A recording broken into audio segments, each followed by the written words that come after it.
As soon as a fighter jet lands on an aircraft carrier, the pilot immediately pushes the engines to full power instead of applying brakes. But why? You see, on aircraft carriers, the distance that the plane has for stopping is significantly lesser than an airport, for example.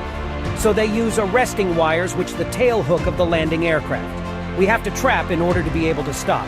Now, if by chance the pilot fails to trap one of the 4 wires, he'll go straight into the drink, which of course you don't want. So they apply maximum power after landing so that if it fails to trap the wires, the pilot can take off again and come back for landing second time. Note, if you are not follow me, you never see me again.